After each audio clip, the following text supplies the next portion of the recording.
Bismillahirrahmanirrahim. Alhamdulillahi rabbil alamin. Wassalatu wassalamu ala asyrafil anbiya'i wal mursalin wa ala alihi wa sahbihi ajma'in. Subhanaka la ilma lana illa ma 'allamtana innaka antal alimul hakim. Rabbi syrah li sadari wa yassir li amri wahlul 'uqdatam min lisani yafqahu qawli. Wala haula wala quwwata illa billahil aliyyil azim. Amma ba'.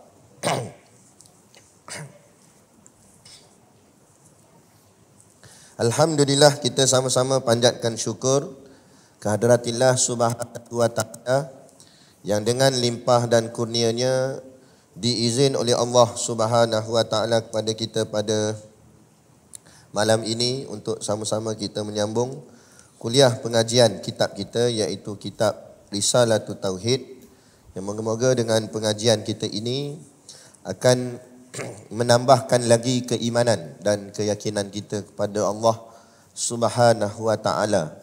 Yang moga-moga dengan itulah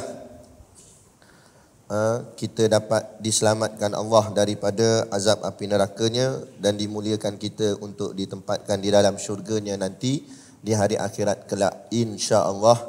Amin ya rabbal.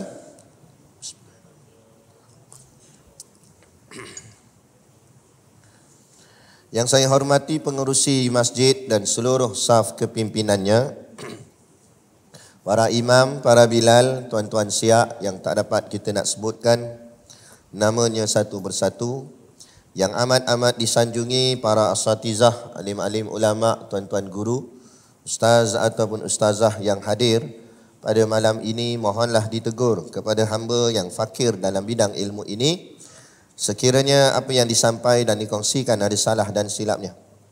Yang kita kasihi ayah-ayah, ibu-ibu, pemuda-pemudi, muslimin dan muslimat yang dirahmati Allah sekalian.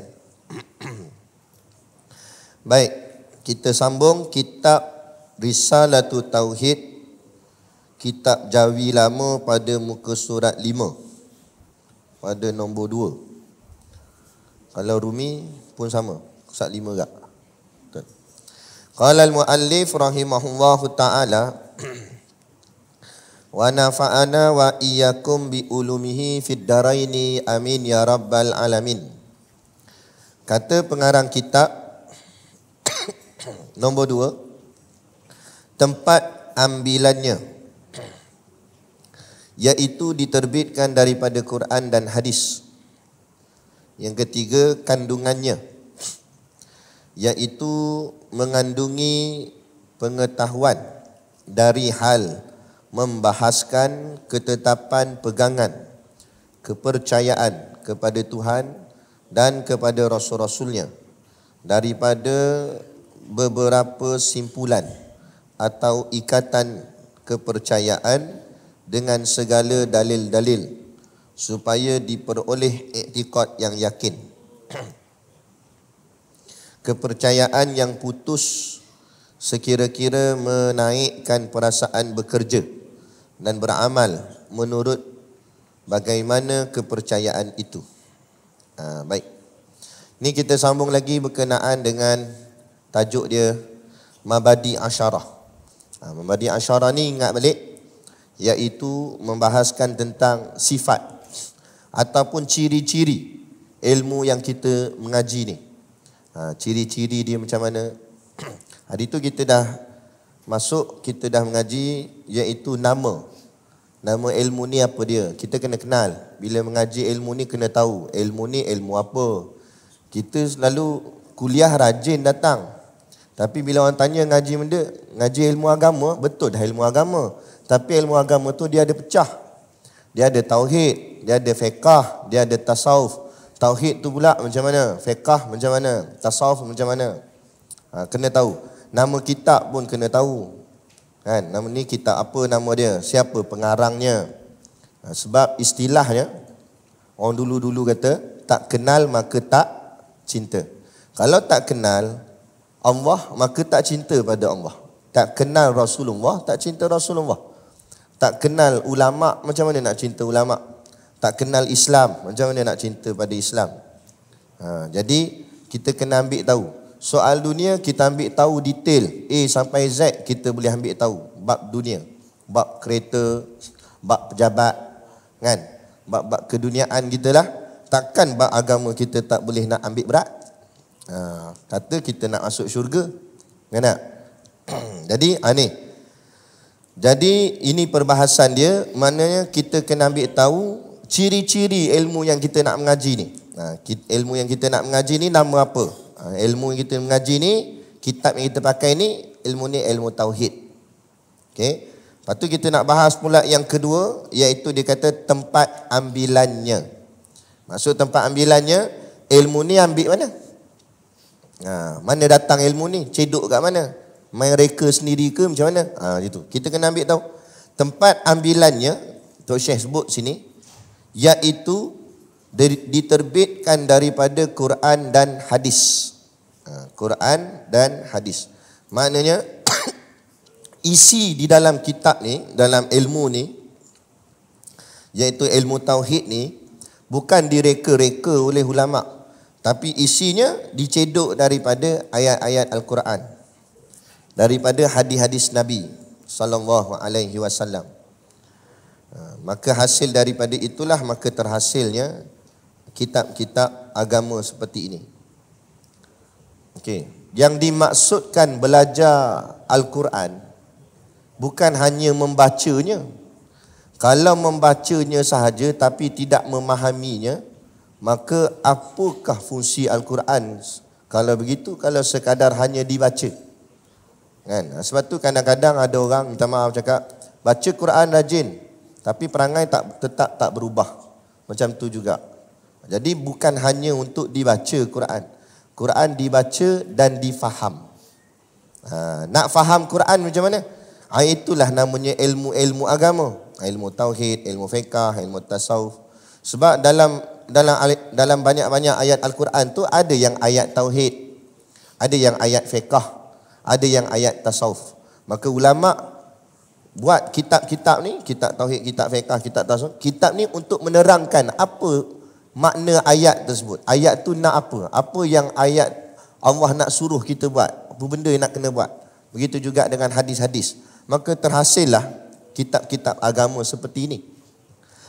Jadi kita tujuan belajar agama ni, kita belajar kitab-kitab agama ni, bererti kita belajar Quran lah. Kita belajar hadis.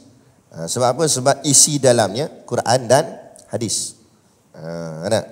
Setengah orang dia nak ambil baca Quran je, tapi kitab-kitab ni dia tak nak belajar. Jadi itu yang masalahnya, akhirnya dia tak faham. Dan bila dia tak faham, dia baca ayat Al-Quran, dia buat faham dia sendiri. Itu yang jadi masalah. Bila bertembung dengan ayat-ayat mutasyabihat, ayat-ayat yang ada keserupaan dengan makhluk, seperti Ar-Rahmanu ala arsyistawa, kan?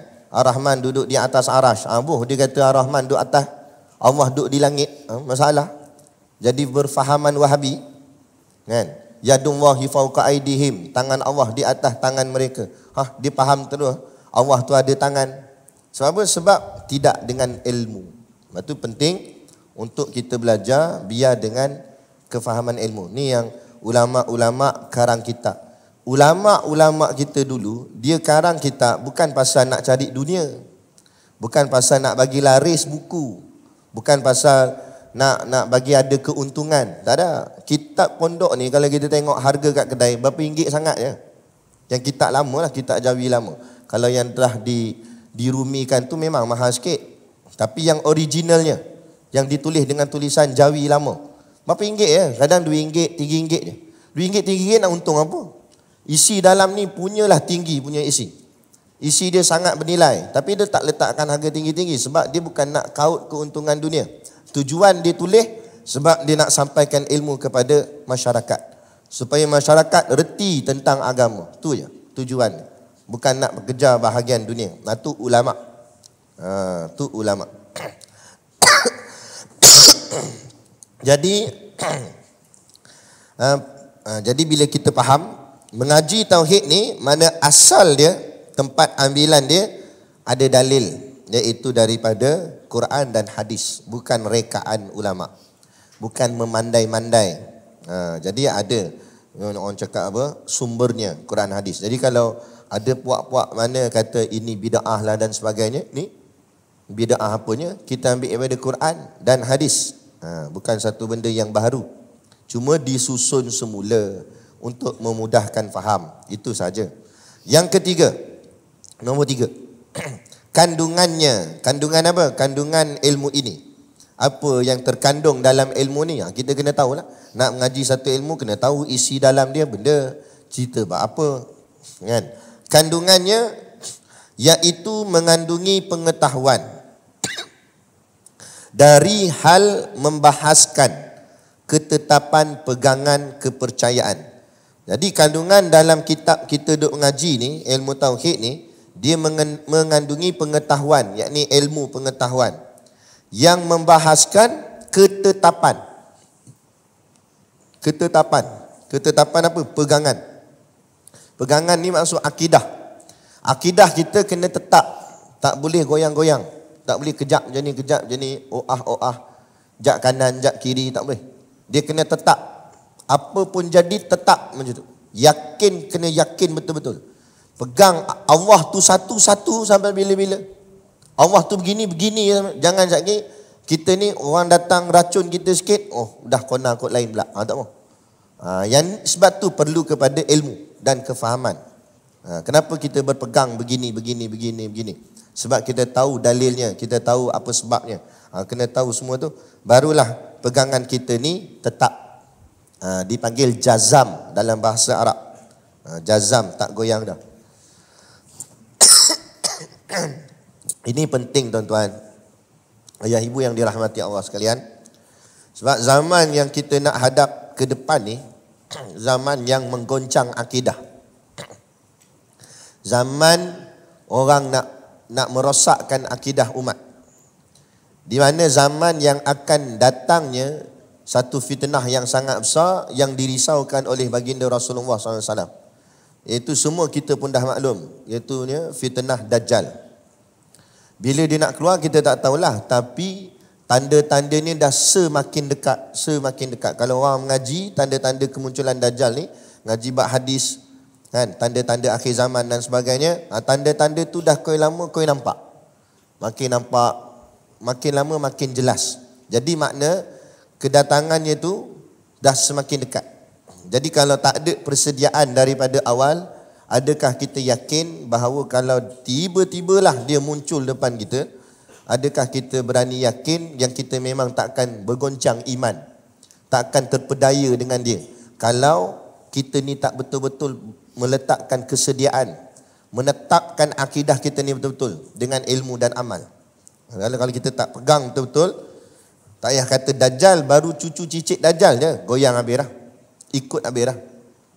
Nak hari ni, zaman ni, sebab tu ada masa dan peluang yang ada, kita gunakan sehabis-habisnya untuk memahami soal-soal akidah. Jadi ketetapan pegangan, supaya pegangan kita tu tetap tidak bergoyang-goyang, tidak orang cakap bertukar-tukar, kejap macam ni, tak mau. Pegang satu. Kepercayaan, yakin, percaya. Percaya inilah makna iman. Iman tu bahasa Arab, bahasa Melayu artinya percaya. Beriman pada Allah artinya percaya pada Allah. Percaya ni bukan cakap kat mulut. Kalau cakap kat mulut semua orang boleh cakap saya percaya.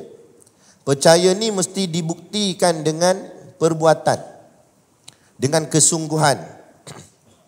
Kalau kita percaya bahawa Allah pemberi rezeki, kita tak usah takut lah. Kita kerja dengan cara yang betul, cara yang halal. Jangan rasuah, jangan bohong, niaga bohong. Maknanya tak yakin lah tu. Kalau kita yakin, kita buat jujur sungguh. Sebab yakin Allah bagi rezeki. Kita buat kerja jujur, Allah yang bagi rezeki, bukan orang bagi. Itu soal percaya tu. Cakap tu nampak mudah, tapi kalau tak ada ilmu yang kemah dari sudut akidah pada diri dia, maka dia akan bergoncang saat-saat waktu dia diuji dengan masalah. Tak payah kata ni lah, soal derma sudah lah. kita nak derma satu amount yang agak besar. Tapi kita belanja, beli barang-barang, amount yang besar, kita tak rasa apa-apa. Tapi untuk korbankan, untuk nak letakkan pada jalan agama Allah, kadang-kadang kita berbelah bagi. Kita takut nanti kang duit aku habis. Macam mana? Padahal nak bagi tu pada jalan Allah tu. Kan? Bukan nak bagi dekat orang ke apa. Bagi kat orang, ya mungkin tak dapat balik. Tapi kalau bagi kat Allah, Allah tu kan maha kaya. Allah tu kan maha pemberi rezeki. Jadi kenapa kita takut nanti kita bagi jadi susah pula? Padahal yang bagi selama ni tu pun Allah tak? Tu soal percaya tadi. Macam mana nak tambah kepercayaan ni bagi kuat, yakin kita, percaya kita? Ni kena mengaji. Kalau tak ngaji tak jadi. Maka Allah sebut dalam Quran, kul hal yastawil ladzina ya'lamuna wal ladzina la ya'lamun. Katakanlah wahai Muhammad, sama ke orang yang mengaji dengan orang tak mengaji? Tak sama. Orang mengaji yakin dia lain, percaya dia lain. Orang tak mengaji, dia goyang-goyang gitulah. Ya ke? Boleh ke? Itu. Dia banyak ke. Orang yang mengaji, dia kenal, dia percaya, dia yakin. Sikit pun dia tak risau. Sebab dia tahu dan dia kenal siapa Tuhan dia. Itu. Baik. Kepercayaan kepada Tuhan dan kepada Rasul-Rasulnya. Dan yakin juga pada Rasul. Sebab apa? Sebab yang membawa kita mengenal Tuhan ini Rasul lah. Tanpa Rasul kita nak kenal Allah macam mana? Maka datanglah utusan Allah, Nabi kita Nabi Muhammad SAW yang mengajar akan umat apa itu Allah, apa itu Tuhan, siapa Tuhan kita. Tapi Nabi dah tak adalah zaman kita. Jadi siapa pula yang ajar kita? Itu yang Nabi sebut dalam hadis, innal ulama awarasatul anbiya. Sesungguhnya ulama itulah pewaris Nabi. Maksud pewaris Nabi, dia menyambung kerja-kerja kenabian. Bukan dia jadi Nabi. Tak, dia tetap ulama ke orang biasa. Bukannya ada maksum, bukannya tak terlepas daripada dosa, ada ke? Tapi paling tidak dia menyambung kerja-kerja kenabian, yakni kerja dakwah. Dia yang sampaikan. Jadi kita pun belajar daripada alim ulama untuk kenal Allah. Sebab tu ada istilah sebut laula murabbi ma araftu rabbi. Kalau bukan kerana guruku, maka tidaklah aku akan mengenal Tuhanku. Jadi hormat guru kita. Sebab kerana guru itulah kita jadi kenal Allah Ta'ala, kenal Tuhan. Dengan asbab dia. Gitu. Baik. Daripada beberapa simpulan. Simpulan ni bahasa Melayu. Cakap Arabnya aqaid ataupun akidah. Yang kita duk sebut akidah tu. Ambil daripada perkataan aqad, makna ikat. Simpulan ni ikatan, simpulan, ikat. Diibaratkan diri kita dengan Allah ni diikat.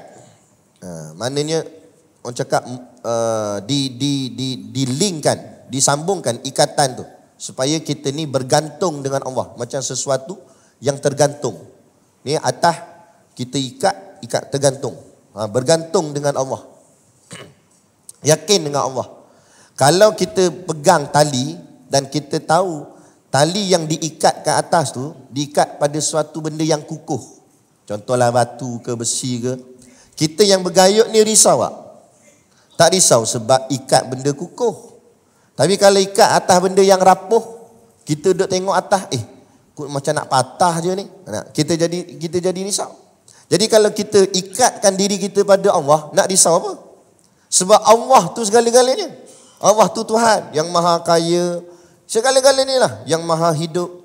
Kan? Pergantungan hidup kita gantung dengan dia. Nak risau apa? Tapi kalau hidup kita bergantung dengan duit, ya kita risau. Masa duit banyak kita senyum. Masa duit sikit, mula garu kepala. Sebab apa? Sebab hidup bergantung dengan duit. Hidup bergantung dengan jawatan. Masa ada jawatan, kemahal rasa. Dah tak ada jawatan, mula menggagau. Tak? Sebab apa? Sebab bergantung dengan makhluk. Makhluk rapuh.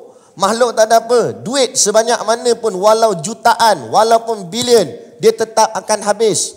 Dia akan hilang. Sama ada hilang macam tu saja atau orang curi dan sebagainya, dia boleh hilang. Tapi Allah tak pernah hilang kerana Allah Tuhan. Kalau kita bergantung dengan Allah, maka hidup kita akan tenang. Sebab kita akan confident, kita akan yakin. Tak perlu nak dirisaukan apa-apa. Tapi kalau bergantung dengan makhluk, itu yang menyebabkan kita risau. Yang jadi hari ini hidup kita, kenapa serabut? Kenapa tuan-tuan hidup kita serabut? Hidup kita selalu pening, mikir. kita risau itu risau. Sebab apa risau? Sebab kita meletakkan pergantungan hidup kita pada makhluk. Sebab tu risau. Cuba tak letak bergantung hidup pada makhluk. Tak ada risau. Ada satu orang, dia hidup dia tak bergantung dengan makhluk. Hidup dia bergantung dengan Allah. Sebab tu hidup dia pun happy je. Siapa dia? Orang tu. Siapa? Selain Nabi lah. Siapa dia? Orang ni dia tak bergantung dengan makhluk. Dia apa pun tak ada. Payslip ke, gaji bulan ke apa tak ada. Kerja apa tak ada. Tapi hidup dia ikut suka. Dia nak pergi mana. Siapa dia? Orang gila.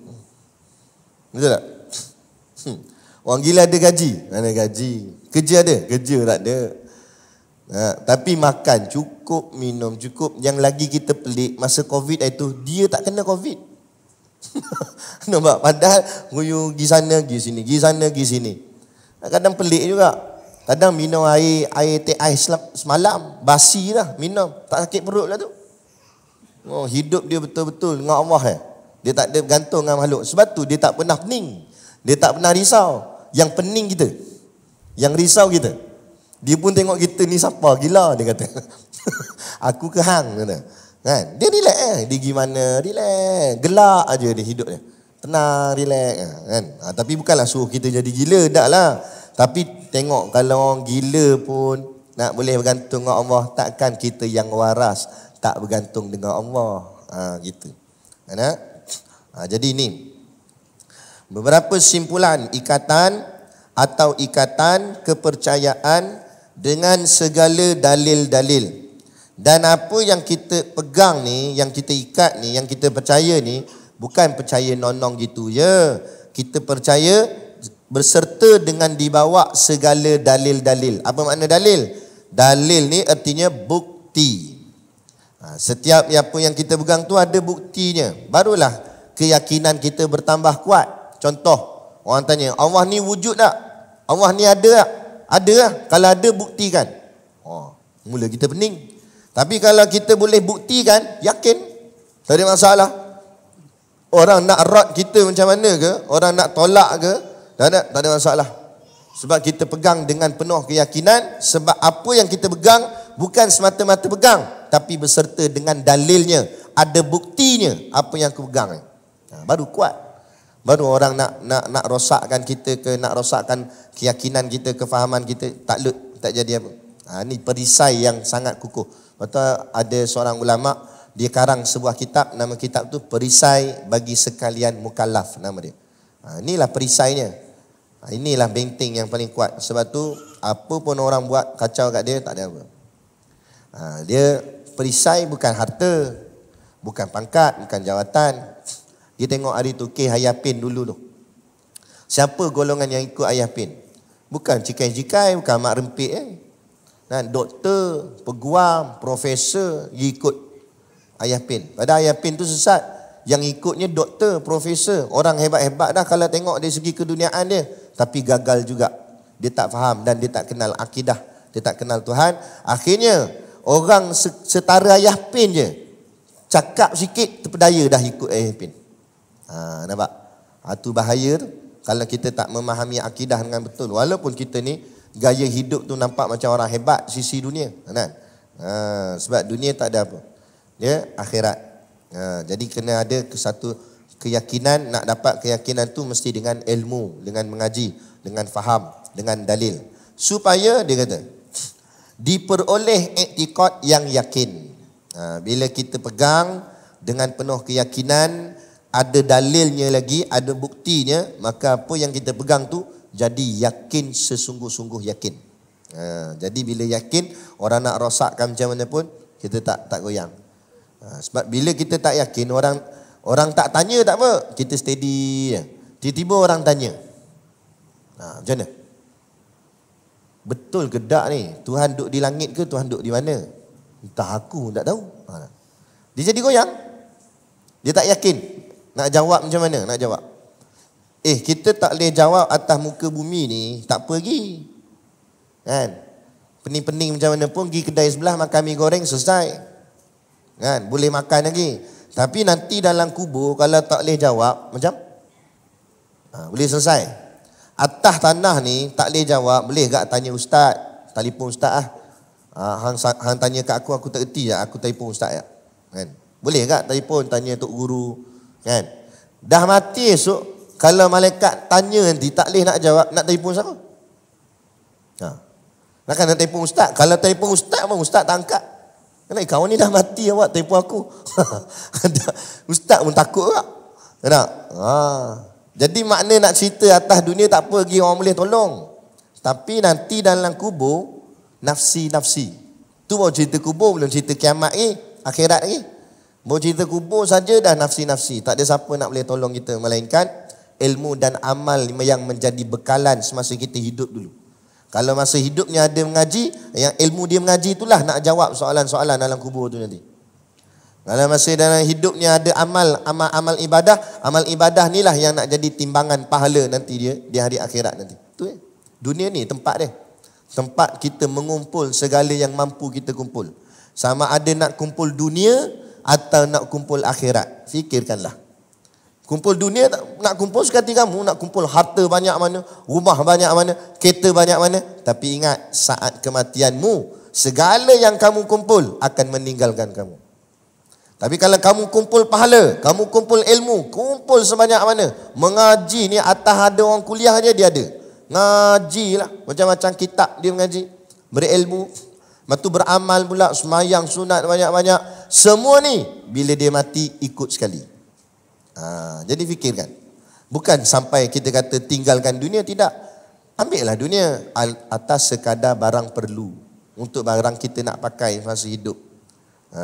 Jangan ambil sampai melebih-lebih nak bawa pergi mana. Tak? Lebih-lebih kurang sudah. Rezeki lebih tak apa, kongsi-kongsikan kat orang lain pula. Tolong masjid, nak tolong pondok, tolong madrasah, tolong jihad Palestin, kan, bantu orang yang susah. Tak salah. Islam bukan suruh kita jadi miskin, kan? Tapi Islam larang kita jadi kedekut. Kaya tak ada masalah, jutawan tak apa, lagi bagus. Boleh tolong Islam ni banyak, kan? Nak perjuangan, sebab perjuangan Islam memerlukan harta juga. Nak beli pedang ke apa ke untuk jihad, kena ada duit juga. Nak beli kereta kebal M16 untuk Hamas, kena ada duit juga. Bukan boleh main ada macam tu sendiri. Bukan doa-doa tu dia datang. Tak. Kena juga dengan cara, dengan usaha tadi tu, dengan duit dan sebagainya. Jadi duit tetap perlu. Tapi jangan sampai kita lupa akhirat. Seolah-olah hidup kita macam tak mati-mati. Gitu. Okey. Kepercayaan yang putus. Okey, apa maksud kepercayaan yang putus? Putus ni maknanya kalau istilah orang meniaga kita panggil harga mati. Dek, ni tak boleh diskaun ke dek? Dak, minta maaf bang. Ni harga mati, harga putus dah.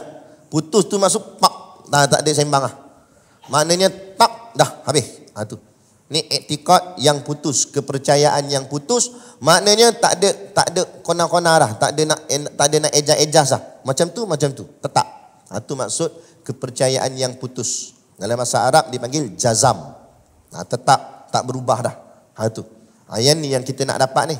Kita mengaji ilmu tauhid ni, ini antara tujuannya supaya kita dapat kepercayaan yang putus. Sekira-kira dia kata. Sekira-kira kita nak mengaji ni, moga-moga kita dapat apa? Menaikkan perasaan bekerja. Bekerja di sini dengan maksud beramal. Menaikkan perasaan beramal, tu ditulis dan beramal menurut bagaimana kepercayaan itu. Maksudnya, lagi kuat orang tu yakin, lagi kuatlah juga dia beramal. Sebab itu mudah aja. Kita nak tengok iman kita setara mana. Iman kita ni kuat ke tak kuat? Kita tak tahu dah. Macam mana nak tengok amal kita setara mana tak? Kalau amal ibadah kita kuat, rajin semayang sunatnya, tahajudnya apa semua, InsyaAllah moga-moga imannya juga kuat. Itu tanda imannya kuat. Tapi kalau ibadah pun slow dah, kan? Subuh pun nak ujung lah. Matahari dah angkat kening sikit lah. Baru nak bangkit. Yang tu makna iman slow lagi lah tu. Tu kena usaha lagi lah. Macam mana nak bagi pertingkat iman. Nak bagi kuat lagi iman ni. Dengan mengaji lagi, bertambah lagi mengaji. Dengan banyakkan zikir, sebut nama Allah selalu, insyaAllah iman boleh bertambah. Tapi nak ukur dia, begitu lah. Tak usah tengok orang lain, tengok diri kita sendiri. Tengok kita masing-masing. Macam mana ukuran ibadah kita? Rajin ke, malas ke, macam mana? Ada slow ke, rancak ke, macam mana? Cuba kita banding pula kita punya kehidupan kita ni, amal kita ni antara amalan akhirat dengan amalan dunia. Kalau dengar kuliah macam malas aja nak dengar. Tapi kalau tengok bola rasa macam mana? Kalau nampak di situ ada beza, bahagian dunia kita cergas, bahagian akhirat kita slow, maknanya ada something wrong. Ada masalah lah tu. Bukan salah kita tengok bola, tak kata salah pun. Dan kita minat benda-benda tu, tapi tak salah. Tapi biar paling-paling tidak pun setara. Bila tengok bola pun semangat, dengan kuliah pun semangat. Tak apa. Tapi ni bila bahagian dunia bukan main cergas, bahagian agama je slow. Tu maknanya ada something wrong. Ada masalah tu dekat kita punya iman. Dekat kita punya ruh ada masalah, ada penyakit kerohanian yang lemah. Jadi macam mana nak buat? Kena pertingkatkan. Cara nak pertingkatkan, mengaji. Belajar agama. Kenal. Belajar betul-betul, fahamkan betul-betul. Dan kemudian banyakkan dengan majlis-majlis zikir. Dan banyak sebut mulut ni dengan sebut nama Allah. Orang yang banyak sebut dunia, itu tanda hatinya cinta dunia. Orang yang banyak sebut tentang akhirat, itu tandanya cinta akhirat. Cuba tengok selalu mulut kita ni banyak sebut apa? Banyak sembang bab apa? Banyak cerita bab apa? Itu bergantung situ. Sebab apa yang keluar di mulut datang daripada hati. Benda yang dalam dia keluar kot luar. Gitu. Itu sedikit apa yang terkandung di dalam ilmu tauhid. Itu nombor 3. Terus nombor 4. Nombor 4, tempat bahasannya. Bahas ilmu tauhid ni, apa pokok utama yang dia bahas. Tadi baru cerita kandungan. Kandungan tu cerita maknanya secara rangkum je. Secara orang cakap apa?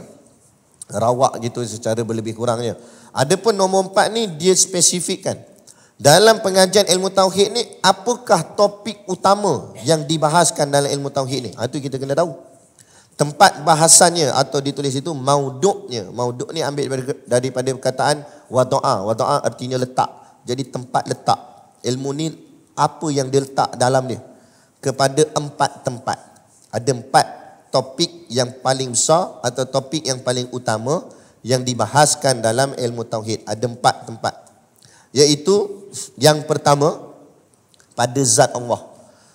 Yang pertama, topik utama yang dibahaskan ataupun yang diketengahkan dalam ilmu tauhid ini ialah membicarakan akan zat Allah.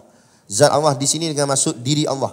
Maksud belajar tentang diri Allah itu maksud mengenali akan diri Allah. Bukannya mencari rupa Allah tu macam mana, bukan. Itu kita diharamkan. Kita tak boleh mengaji Allah ni rupa macam mana, petak ke bulat ke, itu tak boleh, haram.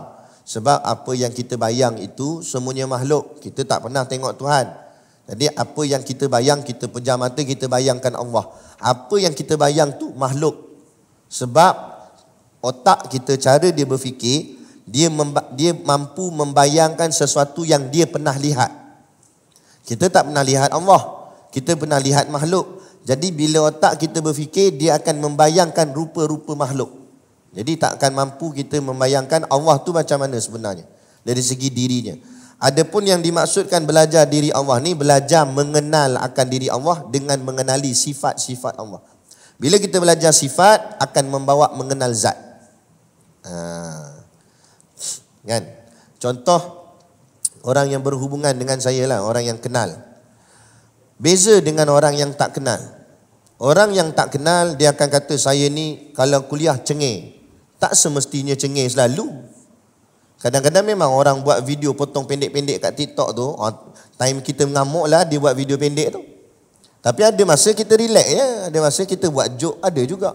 Tapi kalau orang tak kenal, dia kata ustaz ni kasar, ustaz ni gini, belum kenal. Orang dah kenal dah, dia kata dah ustaz elok okey. Contoh macam tu. Itu beza kenal dengan tak kenal macam tu. Orang tak kenal Allah, dia tak yakin dengan Allah. Dia kata, boleh ke? Macam mana? Tapi orang yang yakin pada Allah, dia tenang je. Relax lah. Allah uji apa pun dia tenang. Sabarlah, Allah uji kita sikit je. Kan? Pasti dalam ujian Allah ni pasti ada hikmah dia. Relax, tenang je. Tu beza. Ini yang dimaksudkan apabila seseorang tu dia kenal sifat, maka dia bawa mengenal zat. Kalau tak kenal sifat, dia takkan kenal zat tu. Dia cuma tahu sahaja. Dia cuma tahu je. Kan? Macam kita dengan pasangan kita, isteri kita. Sebelum menikah, kita tak kenal sangat dia. Kita cuma tahu. Tahu sebab apa? Mungkin sebab dia cantik, mungkin sebab dia tertarik di hati kita ni. Tapi dah menikah baru kenal. Baru kenal jenis macam mana. Jenis cengih, garang. Kita ingat kita cengih dah. Rupanya dia kat rumah lagi cengih. Ingat tak? Baru kenal. Baru kenal perangai bangun tidur ku apa. Lewat ke tak. Rajin masak ke tak masak. Nak? Masa sebelum tu tak kenal lagi. Tu baru tahu. Kenal lain. Kenal ni mengenali akan sifatnya. Kenal sifat. Gitu. Okey. Jadi yang pertama pada zat Allah Ta'ala dari segi sifat-sifat. Nampak? Kenal sifat-sifat Allah. Baru mengenal Allah. Apa dia? Sifat-sifat yang wajib baginya. Maksud wajib di sini bukan wajib syarak tu, bukan macam wajib semayang apa semua ni, bukan. Maksud wajib di sini dengan erti kata wajib pada hukum akal, iaitu maksudnya wajib di sini artinya mesti ada. Sifat-sifat yang mesti ada pada Allah. Barulah itu dinamakan Allah. Jadi kalau sifat tu tak ada, tu bukan Allah. Tu bukan Tuhan. Maksudnya macam tu. Sifat yang mesti ada pada Tuhan. Sifat yang mesti ada pada Allah. Tu kena tahu sifat-sifat dia apa. Itu dipanggil sifat-sifat yang wajib baginya. Semua sekali ada 20. Ikut susunan ulama. Ada 20 sifat yang wajib. Kemudian kena tahu juga, kena belajar juga sifat yang mustahil atasnya. Sifat yang mustahil ni apa maksud pula mustahil? Mesti tak ada. Tadi mesti ada. Mustahil ni mesti tak ada. Sifat ni mesti tak ada pada Allah. Kalau ada, bukan Allah tu. Sebab sifat ni mesti tak ada pada Allah. Macam tu. Itu maksud sifat yang mustahil. Contoh, sifat yang mustahil apa? Dikatakan Tuhan itu tidak mendengar, pekak. Mustahil orang kata. Takkan Tuhan bekak. Kalau Tuhan bekak, cacatlah Tuhan. Kalau Tuhan cacat, dah macam mana nak cipta kita ni? Contoh macam tu. Jadi sifat tu mustahil. Tak boleh diterima. Akal tak boleh terima. Tolak. Itu sifat yang mustahil. Berapa sifat mustahil? 20. Wajib 20, mustahil pun 20. Dan yang akhir, dan sifat yang harus padanya. Harus di sini maknanya sifat tu nak ada boleh, tak nak ada pun tak apa. Ikut Allah. Allah nak buat ke tak nak buat ke, ikut Allah. Allah nak bagi ada ke tak nak bagi ada ke, ikut Allah. Hak dia sebagai Tuhan. Allah nak buat macam mana pun. Itu maksud sifat yang harus padanya. Boleh jadi ada, boleh jadi tak ada. Macam contoh, Allah nak cipta kita ni. Bukan mesti Allah terpaksa cipta kita. Allah nak bagi kita ni ada pun boleh. Allah tak nak bagi kita ada pun boleh tak? Ikut Allah. Allah rasa nak cipta, cipta. Adalah kita. Allah kata tak nak cipta dia ni, tak ada kita. Kan? Ikut Allah. Sebab Allah itu Tuhan. Hak dia dah. Bukan macam apa nama makhluk, sehebat-hebat Perdana Menteri ke, Agung Sultan ke, dia tetap kena buat sesuatu. Maknanya ada tanggungjawab untuk mentadbir urus rakyat. Dia tak boleh buat sekati. Kalau dia buat sekati, orang jatuhkan dia ke, ataupun dia akan dihukum dan sebagainya. Tak? Allah boleh buat sekati apa Allah nak buat. Allah nak masukkan seseorang itu dalam neraka saja-saja, suka saja-saja, tak ada sebab apa nak masuk neraka. Ikut Allah, dia Tuhan. Kan? Tapi Allah tak bertindak begitu, sebab Allah itu Maha Adil. Kerana Allah itu menyebabkan jadi tidak adil. Sebab Allah seadil-adil. Allah tu Tuhan. Allah tu sifat kebaikan semua ada pada Allah. Jadi tapi yang bagi kita nak fahamnya, harus bagi Allah nak buat apa saja ke atas makhluk ni. Itu kita kena faham. Mana Allah boleh buat apa saja atas makhluknya. Allah nak cipta kita ni jadi manusia ke, jadi binatang ke, ikut Allah. Ada. Itu dia. Itu sifat yang harus ada berapa? Ada satu sahaja. 20 wajib, 20 mustahil dan 1 harus. Jumlahnya 41. Kata ulama, 41 itu terkandung di dalam kalimah La ilaha illallah. Jadi orang yang memahami 41 sifat ni, barulah dia memahami kalimah la ilaha illallah. Dan dikhawatiri kalau orang yang tak memahami dan tak belajar akan 41 sifat ni, dikhawatiri lafaz la ilaha illallahnya sekadar lafaz tapi tidak di hatinya. Maknanya lafaznya sekadar di mulut saja, tapi di hatinya takut-takut tak selesai, sebab dia tak faham Allah tu apa maksud la ilah. Ilah tu apa dia? Kan? Illallah. Apa illallah? Allah tu siapa? Dia tak kenal Allah, macam mana dia nak tahu siapa Allah yang sebenar? Gitu. Okey. Yang kedua itu baru perbahasan pertama tu. Tu topik yang pertama, perbahasan yang pertama. Dan lagi dalam ilmu tauhid ini, topik yang kedua yang besar di dalam perbahasan ilmu tauhid, iaitu membahaskan pada zat rasul-rasul. Bahas tentang diri Rasul. Rasul bukan Rasul Nabi kita Nabi Muhammad seorang, semua Rasul. Semua sekali. Diri Rasul-Rasul tu. Siapa Rasul tu? Macam mana nak kenal Rasul? Mengenali akan sifat-sifatnya. Dari segi sifat-sifatnya, sifat-sifat Rasul kita kena tahu. Seperti mana sifat-sifat yang wajib baginya. Maksud wajib, sifat yang mesti ada pada Rasul. Kalau sifat tu tak ada, tu bukan Rasul lah tu. Macam tu. Okay. Dan nanti di akhir zaman ni juga, kita tak tahulah kita ni sempat ke tak sempat. Kita akan diuji sekali lagi. Walaupun hari ni kita beriman dah ni, kita duduk di masjid kan. Tapi sebab tu kita kena doa selalu pada Allah, moga-moga Allah kekalkan iman kita ni.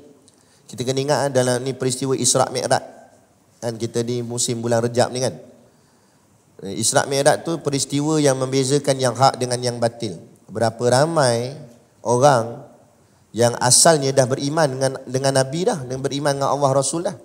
Bila dia dengar Isra' Mi'raj tu Nabi cerita, dia jadi tak percaya. Dia kata merepek ya, naik ke langit lah bagai apa semua. Jadi kafir pula lepas tu.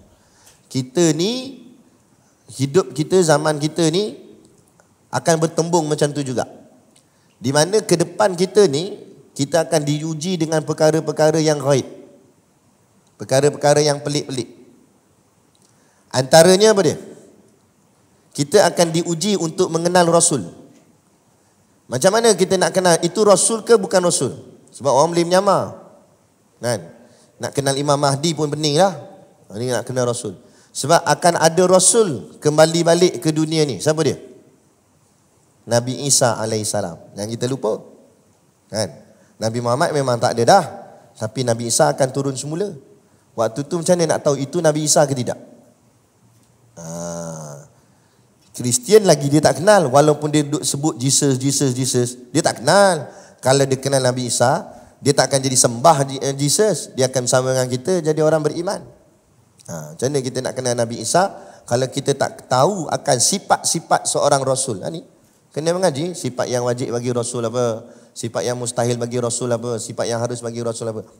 Bila kita belajar sifat-sifat ni, itu yang menjadi indikator atau menjadi tanda-tanda macam mana kita nak kenal dia. Kita tengok ni, oh ni sifat ni ada, oh sifat ni macam ni ada. Okey, ni tanda-tanda ni dia. Sebab itu dengan tanda-tandanya. Kan? Dengan tanda. Ada tanda baru boleh kenal, tak ada tanda nak kenal macam mana? Gitu. Jadi sifat-sifat yang wajib baginya Rasul, ada berapa sifat wajib bagi Rasul? Ada 4. Sifat-sifat yang mustahil atasnya ada 4 juga. 4 je, bukan banyak pun. Kalau 4 ni pun tak boleh nak mengaji, Allah tak tahulah. 4 wajib, 4 mustahil. Dan sifat yang harus padanya. Sifat yang harus pada Rasul itu ada 1 sahaja. Semua tu nanti kita akan belajar dalam kitab kita ni. Ni dia cerita secara orang cakap apa, secara dasar dulu. Jadi 4 wajib, 4 mustahil, 1 harus. Jumlahnya berapa? 4, 4, 1. Berapa? 4, 4, 1. Macam formation bola pula lah. Itu 4, 4, 2 ya. 4, 4, 1 jumlahnya 9. 9 tu kata ulama terkandung di dalam kalimah Muhammadur Rasulullah. 9 tadi tu terkandung di dalam kalimah Muhammadur Rasulullah. Digabungkan tadi berapa yang mula-mula tadi? Allah tadi 41. Rasul 9. 41 campur 9 jadi berapa? 50 itu yang disebut khamsinul akidah. 50 simpulan akidah. Bila gabung 41 dengan 9, barulah lengkap kalimahnya la ilaha illallah Muhammadur Rasulullah. Aduh. Baru selesai syahadatain dia. Baru selesai 2 kalimah syahadah dia.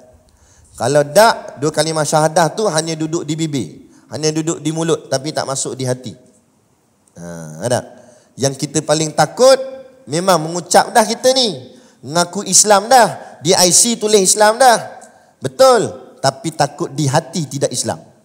Itu yang namanya munafik. Zaman hari ni berapa ramai jadi munafik. Zahirnya Islam, muka Islam, nama Islam, IC Islam, tapi hati benci dengan Islam. Orang buat kuliah ceramah dia tak suka. Orang kempen solat subuh macam Jumaat, dia lawak, dia bertikai. Biarlah orang nak buat benda baik, bukan benda tak baik, bukan benda jahat. Nak? Walaupun orang kata alah tu trending je, trending tak trending, janji benda baik, buat je lah. Bukan kita joget pagi-pagi tu semayang. Nak? Ini yang joget tak apa pula, dia raikan pula. Itu tanda-tanda kemunafikan. Walaupun zahirnya Islam, tapi hatinya tidak Islam. Ini kita takut. Sebab tu bila kita mengaji agama ni, bukan sakat syahadahnya di mulut, tapi syahadahnya sampai di hati. Islam bukan hanya di zahir, tapi Islamnya sampai di batinnya, di dalam dia. Itu yang kita nak. Ruh kita betul-betul menjiwai Islam. Bukan jasad semata-mata. Jasad dia boleh berlakon-berlakon, kan? Jasad boleh berlakon. Tu. Baik, selesai yang kedua. Terus yang ketiga, topik yang dibahas di dalam ilmu tauhid, iaitu yang ketiganya, pada segala kejadian, membahaskan tentang kejadian. Kejadian ni maksud benda yang dijadikan Allah, iaitu makhluk lah. Membahas tentang makhluk diri kita dah. Sebab ada ungkapan menyebut man arafa nafsahu faqad arafa rabbahu.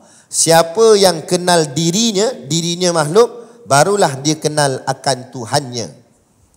Gimana kita tak kenal diri kita ni? Siapa kita? Kenal diri itu maksud kenal diri dia tu hamba, bukan bos, bukan toke. Bukannya jawatan besar, itu dunia ya. Bila dia kenal aku ni hamba je, kata. Bila dia kenal diri dia hamba, mana pun kedudukan dia akan merendah diri. Dia akan tunduk. Dia sedar siapa dia, kan? Gitu. Tapi kalau tak kenal diri, tu yang action, ngengkang jalan. Hang jangan main-main ngaku nak. Hang kenal dak aku siapa? Hang kenal dak aku siapa? Nak datang malaikat maut baru tahu. Malaikat maut pula tanya, hang kenal dak aku siapa? Hang nak jawab ni. Dia pun tanya, hang siapa? Aku malaikat maut. Sorry. Mahu nak sorry. Tak ada dah. Ada. Betul. Tak kira lah mu jaguh macam mana pun, kan? Tok guru silat ke, kan? Badan sasa macam mana ke, tak kira siapa-siapa. Sampai ajal, ditarik nyawa, lembik juga, jatuh rebah. Siapa boleh lawan ajal? Tak boleh lawan.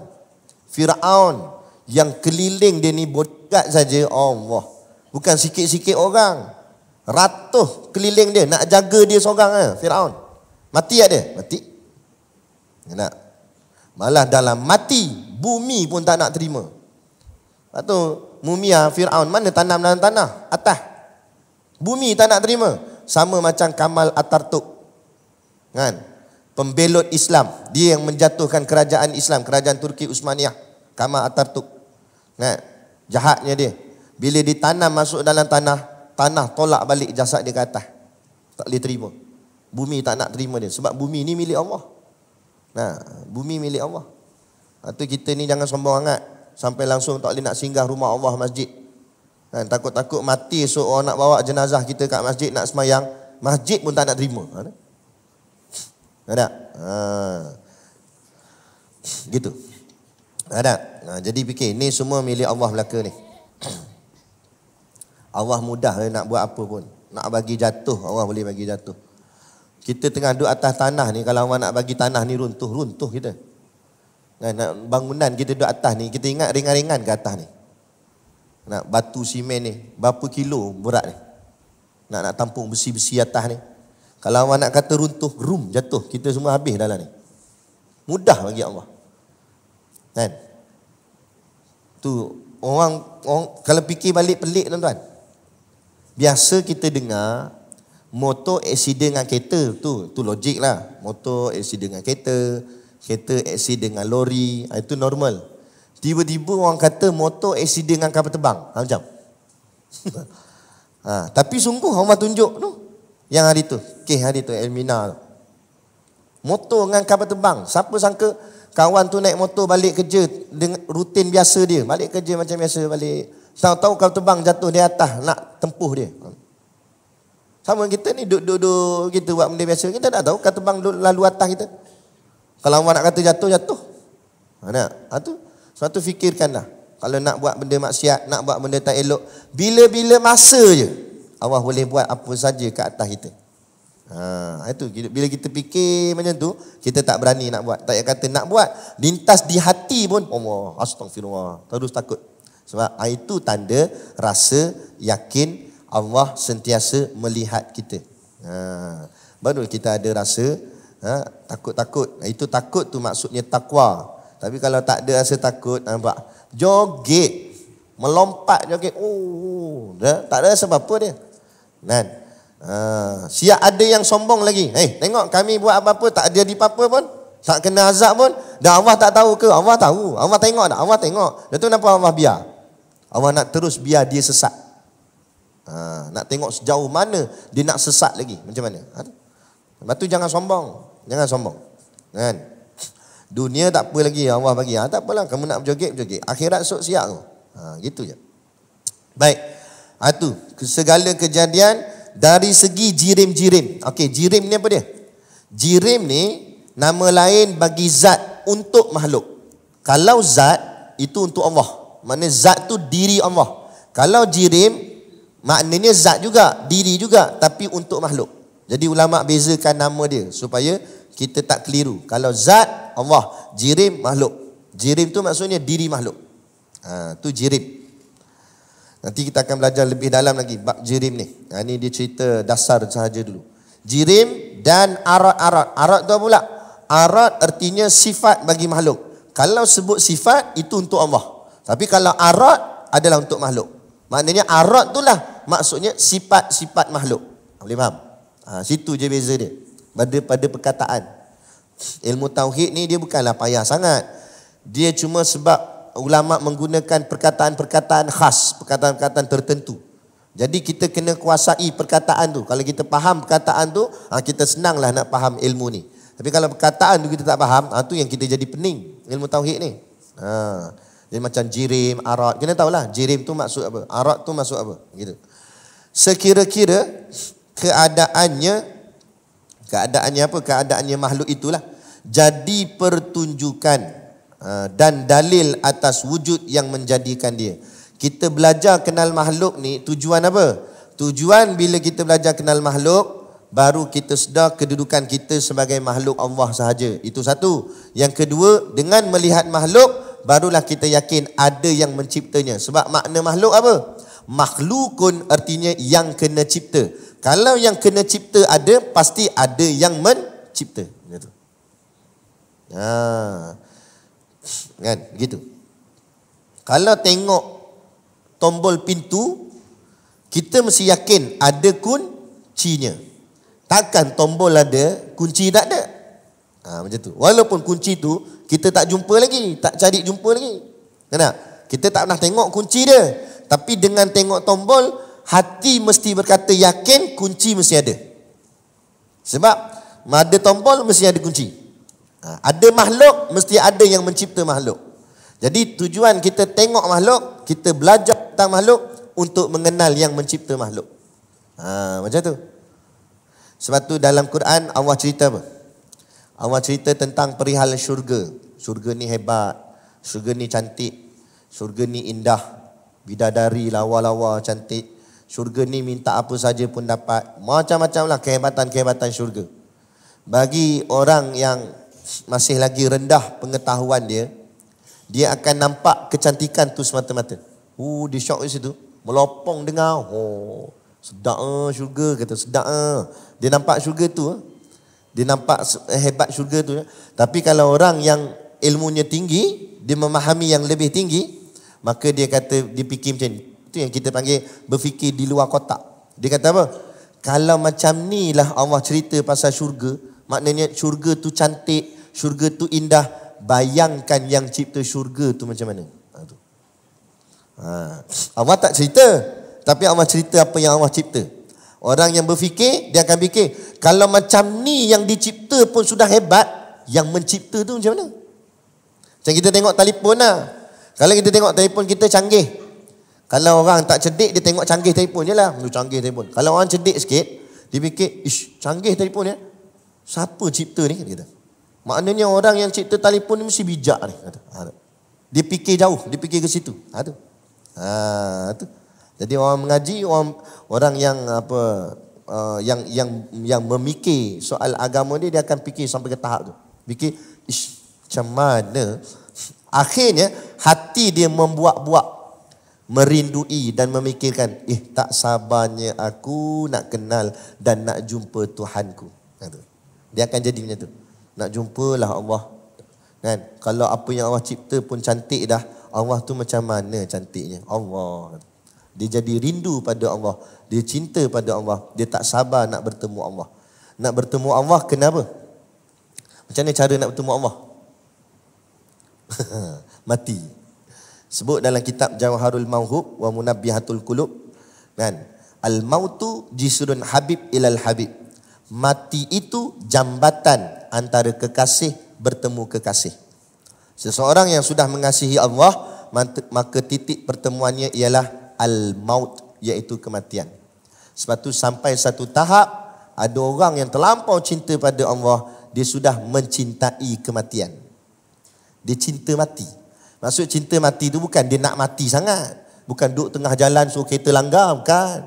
Tu bodoh sama.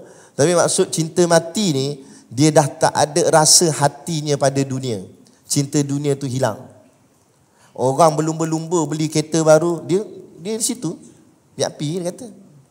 Sebab bukan yang tu yang dia hajat sangat. Yang dia hajat ni Allah. Sampai tertanya-tanya di hati dia, gak-gak bila nak Allah nak jemput saya ya? Kata. Dia menanti mati. Bukan mati menanti dia. Dia tunggu mati. Bukan mati tunggu dia. Dia tunggu malaikat maut bila nak datang. Bukan malaikat maut nak tunggu dia. Kenapa? Ada seorang, Tok Guru kami cerita lah. Ni cerita betul. Sebelum Tok Guru nak pergi ngaji di pondok, Tok Guru akan singgah rumah dia. Dia ni macam kenalan macam tu lah, seorang pakcik. Tapi mungkin dia ni wali Allah rasa. Pergi. Setiap kali Tok Guru nak pergi ngaji di pondok, Tok Guru singgah rumah dia dengan kawan. Pergilah. Rumah dia macam buruk je, rumah kayu gitu ya. Rumah kampung. Assalamualaikum. Dia ni kerja asyik semayang. Semayang. Assalamualaikum, Allahu Akbar. Assalamualaikum, Allahu Akbar. Semayang. Kan? Kita tengok dia pelik. Pas semayang. Dia tengok kita pun pelik. Pas makan. Tu kita. Sebab makam tak sama. Dia dah rasa kelazatan solat, kita rasa kelazatan ikan siakap, kelazatan ayam goreng. Tu kita. Tu pah makan kita. Dia kelazatan ibadah. Pas ibadah. Pas semayang. Sampai jadi macam tu. Akhirnya bagi salam dia punya Waalaikumsalam, masuk. Rumah kayu buruk Jadi Tok Guru kami ni, masa tu dia belum Tok Guru lagi lah, dia mengaji pondok ni. Dia dengan kawan dia saja ngusik-ngusiknya. Dia tengok rumah tu nampak buruk je. Dia kata, ni yang kata zuhud ni ya. Ni kata zuhud ni, kami duduk ngaji di kitab kata zuhud ni macam ni lah. Rumah nampak buruk, usang aja. Pakcik tu pun, dia orang dah biasa gurau kan. Orang kampung kalau gurau nampak kasar tu standard lah. Jadi dia pun kata, jangan cakap macam tu, kata dia. Bukanlah kata zuhud, tapi ni je aku ada, kata dia. Ni je aku ada. Boleh nak berteduh di bumi Allah ni, kata. Rumah dia memang buruk je. Tiang sengit, atap bocor, kata. Tak apa Lepas tu minggu depan nak pergi pondok, singgah lagi. Memang tiap-tiap minggu singgah rumah dia. Singgah. Kali ni singgah rumah dia jadi lain. Rumah dia cantik pula dah. Rumah tu juga taklah besar pun, rumah tu juga, cuma dia cat. Dinding dah cat, atap yang bocor dia dah tampung atap baru. Tiang sengit tu dia dah tegakkan. Kemas pula rumah tu. Jadi kawan ni pun ngusik balik kata, ni orang kata sifat makhluk ni berubah-ubah. Dulu zuhud, lah ni dah tak zuhud kata. Usik pakcik tu. Pakcik tu kata janganlah cakap macam tu kata dia. Dak lah, aku bukan apa dia kata. Aku lawakan rumah aku ni bukan apa. Aku takut malaikat maut segan nak singgah dia kata. Malaikat maut segan nak singgah. Sebab apa? Tanya. Dak lah, malam bila tahu dia ambil rumah orang sebelah ni dia kata. Sebelah kanan ni rumah sebelah rumah aku. Dia ambil situ. Lepas tu malam kemarin dia ambil orang sebelah kiri ni. Dia lalu depan rumah aku, dia tak singgah dia kata. Dia boleh cakap macam tu malaikat maut. Dia kata pergi rumah ni dia pergi dah ambil orang tu. Lepas tu dia pergi orang sebelah ni. Rumah aku dia tak singgah. Kok lah mungkin sebab rumah aku buruk dia kata. Tu aku bagi lawa. Mana tahu lagi bila-bila dia singgah kata. Dia cakap gitu. Jadi kawan ni pun kata, apa gurau macam tu pakcik ni kata. Tak ada lah, cakap je dia kata dia. Okey. Minggu depan datang pula, memang tiap-tiap minggu datang. Minggu depan datang bagi salam tak nyaut. Assalamualaikum, senyap. Assalamualaikum, senyap. Tak nyaut pula pakcik ni gimana? Dia tak pernah tinggal rumah dia, dia mana ada kereta nak jalan mana? Mana pula tak ada rumah ke ni? Tanya jiran sebelah. Jiran kata, minggu lepas meninggal kata. Meninggal dunia dah pakcik tu. Meninggal dunia. Nampak kesan tayar van jenazah dekat depan tangga rumah. Dan dia pun cakap. Dia kata, kalau malaikat maut datang nanti, aku nak sambut depan pintu ni lah, kata dia. Betul, depan pintu. Kesan tayar van jenazah, duduk ngundur depan tangga rumah dia. Memang betul sungguh. Bila orang dah bersedia nak mati, Allah, dia tunggu bila malaikat maut nak datang. Sebab dia dah bersedia nak bertemu Tuhan dia. Ada. Jadi apa pelajaran kita dapat daripada ilmu ni? Jangan lawaskan sangat rumah tu, takut malaikat maut cepat singgah. biar buruk-buruk itu je. Nak lawa biar rumah-rumah. Tapi memang ada orang dah sampai tahap dia dah bersedia. Tok Guru Siddiq Noh, Tok Guru kami, kalau siapa perasan, siapa yang pernah ikut kuliah dia dari zaman dia muda sampai lah ni dia dah tua. Kalau tengok zaman dia muda dulu, dia akan pakai jubah warna-warni. Kadang-kadang hijau, kadang-kadang biru macam ni lah. Kadang warna-warna lain-lain lah. Serban pun kadang tukar. Kadang hitam, kadang merah. Tapi kalau perasan sekarang ni pula, kalau pergilah mana-mana kuliah dia mesti pakai putih. Betul tak? Jubah putih, serban putih. Bila-bila pun, tiap-tiap hari. Tu je. Tapi bukanlah jubah yang sama je. Jubah lain-lain lah. Tapi semua jubah dia warna putih.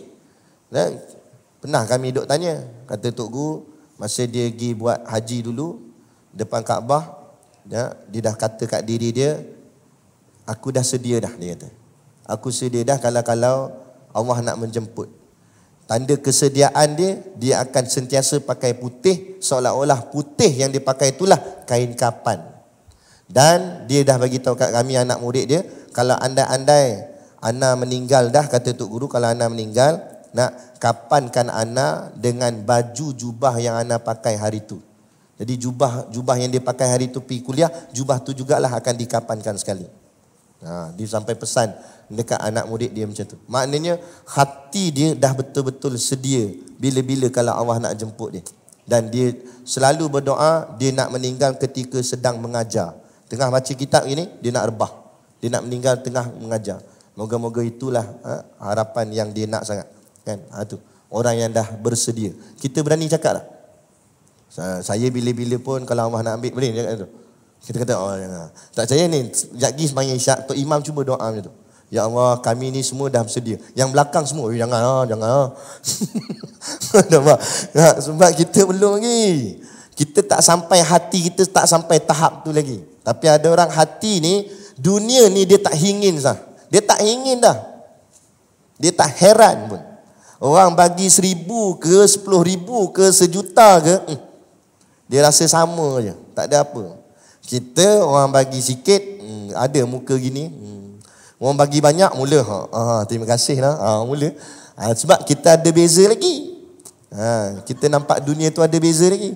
Ada orang dunia ni bagi dia sama je. Sama je. Tak ada masalah bagi dia. Tu.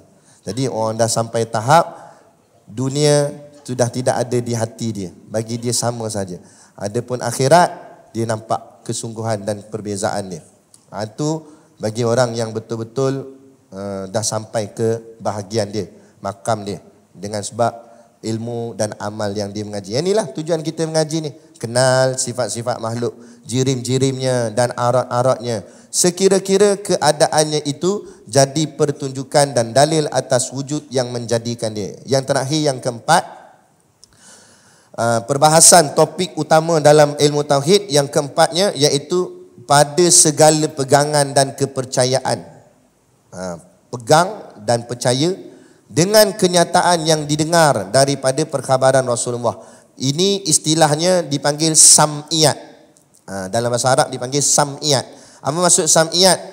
Benda yang kita dengar. Benda yang tak nampak dengan mata tapi dengar daripada apa yang Rasulullah sampaikan daripada hadis-hadis Nabi. Contohnya soalan munkar nakir. Kita tak pernah tengok. Tak payah kata soalan tu kita tengok. Munkar nakir pun tak pernah tengok. Macam mana munkar nakir? Tapi Nabi bagi tahu. Nabi kata nanti dalam kubur akan datang dua makhluk yang akan menanya kepada kamu. Marrabuka, wama nabiyuka, wama dinuka, macam-macam soalan. Sehingga kan tercatat di dalam kitab Ayyuhal Walad, menceritakan ada satu orang anak murid, dia terlalu merindui akan guru dia. Dia rindu guru dia. Guru dia dah mati lama dah. Guru dia mati kat 100 tahun dah. Dia yang anak murid tu pun dah jadi tok guru dah. Jadi tua dah. Tiba-tiba dia rindu. Dia teringat zaman dia mengaji. Dia pun doa pada Allah, ya Allah izinkanlah aku dapat temu guru. Aku rindu dengan guru aku. Teringat kat dia bila ngajar-ngajar ni, teringat kat guru. Jadi Allah kurniakan dia tidur mimpi guru dia.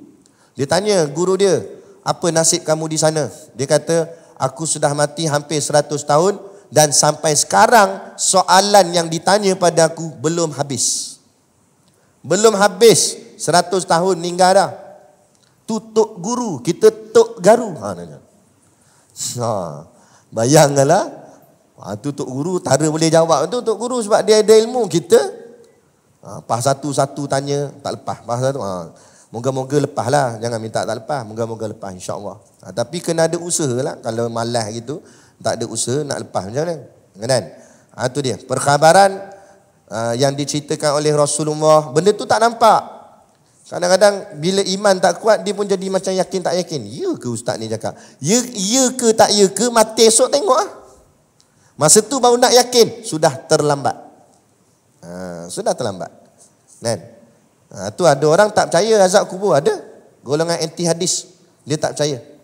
Kan? Dia kata tak percayalah ada azab kubur. Tak apa. Mati esok tengok lah. Percaya tak percaya. Kan?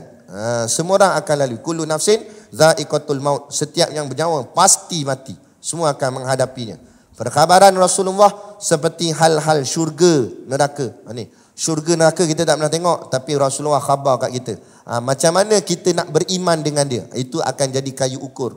Percaya tak percaya? Macam cerita Isra' Mi'raj, naik burak, punya laju burak, satu langkah dia sejauh penglihatan mata. Macam mana nak bayang? Tak boleh nak bayang. Tapi wajib kita percaya. Sebab apa? Sebab yang kata tu Rasulullah. Dan hal-hal hari kiamat. Benda-benda yang berkait dengan kiamat. Ya'jud, Ma'jud, Dajjal. Kan? Apa nama tu? Binatang melata tu. Macam-macam lah benda-benda pelik akan berlaku. Sebab tu kita kena ada kesediaan daripada sekarang. Sebab ke depan ni, sama ada kita sempat ke tak sempat, kita tak tahu. Tapi apa yang berlaku ke depan nanti adalah perkara-perkara yang pelik. Salah satu benda pelik, matahari akan terbit belah barat. Sebab tak pernah lagi matahari terbit belah barat. Sekali tu. Tapi kalau orang yang mengaji, dia nampak Allah matahari belah barat dah ni. Tapi kalau orang yang tak mengaji dan tak ambil tahu soal agama, percaya cakap saya, bila matahari terbit sebelah barat, dia tetap pergi pejabat. Dia tetap duduk dalam jam kereta banyak-banyak tu. Allah dah lambat lah ni. Matahari belah barat ni. Ni apa sah matahari duduk situ? Dia tanya. Dia buat tanya gitu. Melantak lah. Jadi aku ni dah lambat ni kan pas kad merah kata. Orang kalau dah tengok matahari belah barat, tak usah pergi kerja dah lah. Itu tanda nak kiamat dah tu. Tak? Ini tak dia boleh. Betul pula mungkin ada yang selfie. Tengok, tak percaya, tengok. Nanti keluar berita tu fenomena alam. Matahari terbit di sebelah barat. Sebab orang tak mengaji. Orang mengaji tahu, dia kenal. Oh, ni tanda kiamat dah ni. Mampulah, habislah ni kalau tak ada persediaan. Kan? Tapi orang tak mengaji, dia peduli apa? Kan? Semua dia nampak tak ada apa bagi dia. Kan? Kalau kita cakap ni pun dia marah, dia kata, tak habis cakap kiamat, macam nak kiamat sangat. Tak dah. Lantak ke dia lah kan. Tadi kita yang mengaji kita nampak tanda-tanda dah semakin dekat, satu. Orang tak mengaji mana nak nampaknya. Kan? Itu dia. Jadi ini perkhabaran yang diceritakan oleh Rasulullah 1400 tahun dulu. Jadi nak percaya dengan apa Rasulullah kata, kena percaya dulu dengan Rasulullah tu sendiri. Kalau dengan Nabi pun dia tak yakin, tak percaya, macam mana nak yakin percaya apa yang Nabi kata? Dengan Nabi pun dia ragu, kan? Boleh ke? Macam mana? Kan? Nak ikut cara Nabi pun dia rasa tak yakin, macam mana? Kan? Gitu. Jadi ini semua yang akan dibahas di dalam pengajian kita yang namanya ilmu tauhid. Moga-moga kita dapat menguasai semua perbahasan ini, keempat-empatnya ini nanti dalam pengajian kita, sehinggalah menambahkan lagi iman kita, yakin kita pada Allah dan Rasulnya. Dan moga-moga dengan keyakinan itulah Allah selamatkan kita daripada tipu daya dunia dan juga tipu daya akhirat. Fitnah dunia ni, fitnah dajjal, fitnah kubur. Kan? Itu semua fitnah ni maksudnya ujian-ujian yang akan kita diuji. Semua orang akan kena uji. Tak ada siapa pun terlepas daripada ujian ni. Cuma kita ni selamat ke tak selamat tu je. Sebab tu kena banyak berdamping dengan Allah. Bangkitlah tengah-tengah malam ke apa ke tak? Doa selalu minta pada Allah untuk kita. Sebab dunia kita ni semakin lama semakin mencabar. Dan kita akan sambung pada nombor 5 pada kuliah yang akan datang. Bila kuliah akan datang? Paraya dah tak? Kan ada lagi satu? Belum lagi, ada lagi. Okey, nombor 5 pula, iaitu faedah ilmu ini. Sambungan dia. Apa faedah kita dapat bila kita mengaji tauhid? Kita akan tengok pula pada kuliah akan datang. Apa faedahnya? Okey, baik. Boleh. Jadi cukup sekadar tu pengajian kita dalam bab ilmu tauhid menggunakan kitab Risalatul Tauhid. Moga-moga dengan pengajian ini bertambahlah tauhid kita, yakin kita kepada Allah dan Rasulnya, insya-Allah. Jadi cukup sekadar tu. Wabillahi taufik wal hidayah. Wassalamualaikum warahmatullahi wabarakatuh. A'udzubillahi minasyaitonirrajim. Bismillahirrahmanirrahim. Alhamdulillahi rabbil alamin. Wassalatu wassalamu ala asyrafil anbiya'i wal mursalin wa ala alihi wa sahbihi ajmain. Allahumma taqabbal minna salatana wa du'aana innaka antas sami'ul alim wa tub alaina innaka antat tawwabur rahim.